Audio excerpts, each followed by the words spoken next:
नमस्कार मित्रांनो, स्वागत आहे तुमचं पुन्हा एका नवीन व्हिडिओमध्ये। मित्रांनो, एका व्यक्तीला त्याच्या घरामध्ये अचानक काही जुनी कागदपत्र सापडली। त्याला समजलं नाही की ते नक्की काय आहे। त्या व्यक्तीने मग सोशल मीडिया प्लॅटफॉर्म X वरती मेसेज शेअर केला आणि काही तज्ञांची मदत मागितली। रतन ढिल्लन नावाच्या युजरनं X वरती 2 डॉक्युमेंट्स शेअर करताना लिहिलं होतं की आम्हाला हे पेपर्स घरी सापडलेत, पण मला शेअर मार्केटबद्दल काही माहीत नाही। आमच्याकडे अजूनही हे शेअर्स आहेत की नाही हे कुठला तज्ञ आम्हाला सांगू शकेल का? रतन ढिल्लन यांनी शेअर्स खरेदीचे 2 दस्तऐवज शेअर केलेत। या पेपरमध्ये लिहिलंय की त्यांच्या कुटुंबानं 1987 ते 1992 दरम्यान रिलायन्स इंडस्ट्रीज लिमिटेडचे 30 शेअर्स खरेदी केले होते। प्रथम 1987 मध्ये 20 शेअर्स आणि नंतर 1992 मध्ये 10 शेअर्स असे खरेदी केले होते, ज्याची किंमत त्यावेळी प्रति शेअर 10 रुपये होती। परंतु हे दस्तऐवज सुमारे 30 वर्ष जुने आहेत आणि त्यावेळी शेअर्सचे डिजिटल व्यवहार होत नव्हते। शेअर्स खरेदी करताना कागदपत्र दिली जायची। म्हणजेच रतनच्या कुटुंबाने 30 वर्षांपूर्वी रिलायन्स इंडस्ट्रीजचे सुमारे 30 शेअर्स खरेदी केले होते, हेच या कागदपत्रातून स्पष्ट होतं।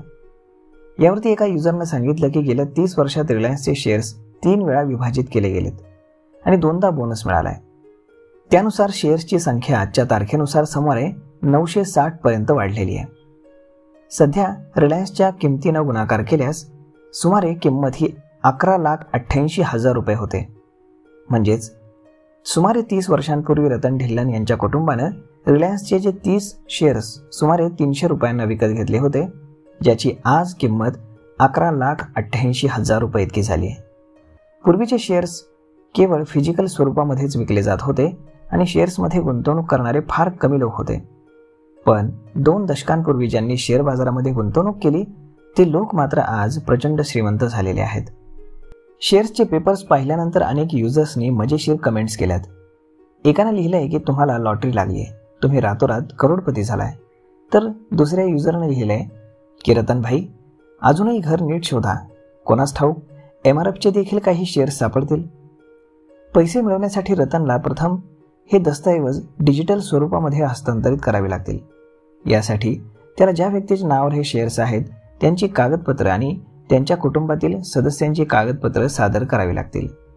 त्यानंतर हे शेअर्स डीमॅट खात्यामध्ये हस्तांतरित केले जातील। त्यानंतर कुटुंबाला त्याचे पैसे हे मिळू शकतात। तर मग मित्रांनो, अशा पद्धतीनं घर साफ करताना जी 30 वर्षांपूर्वीची कागदपत्र सापडली त्यामध्ये फक्त 30 शेअर्स होते, परंतु आज त्याची किंमत ही 12 लाखाच्या घरात गेलेली आहे।